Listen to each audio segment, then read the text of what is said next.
It is giant piles of scrap metal like this that get melted down to form the types of products you buy every day. But a lengthy Scripps Howard News Service investigation found that not all those products come out shiny and new. It's a big concern in the industry. You know, it's something you have to be really careful of. Neil Shapiro is the owner of Cambridge Iron and Metal in Baltimore. The concern in the scrap metal business is the recycling of metals with low-level radiation. Our investigation found that in some cases, contaminated metals like medical equipment or old industrial or aeronautical gauges make their way through some scrap yards and smelters without detection. The end results are new products, radioactive products. Our investigation found recycled radioactive metal was used to make cheese graters, parts of lazy boy chairs, and years ago, the poles of some fast food tables. It's just part of the business. You just have to be aware of it. You have to keep up with the technology behind it, and just have to look for it. And if you're careful and you do what you're supposed to do, you'll be all right for the most part. Shapiro's yard does what it is supposed to do. They have radioactive detectors like this one that constantly monitor truckloads as they are coming in and going out of the yard.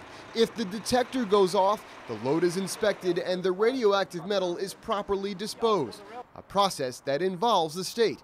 According to records, Maryland has had to investigate 265 incidents of radioactive metal in recent years. A small piece could cost you thousands of dollars to get rid of properly, but that's the way you want to handle it, as opposed to contaminating a heat at a steel mill, which could end up costing hundreds of thousands of dollars. And the equipment to detect radiation is no bargain either. This truck scale costs upwards of $50,000, a financial burden yards like Shapiro's responsibly take on.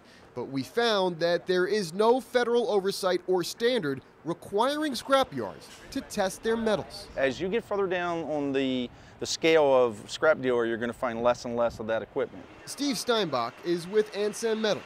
They too employ the expensive equipment that will notify them of any radioactive metals coming in or out of the yard.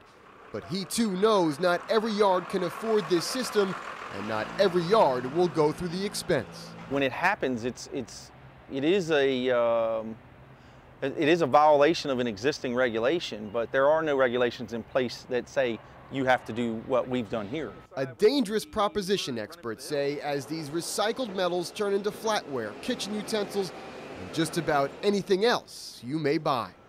In Baltimore, Brian Kubler, ABC 2 News Investigators.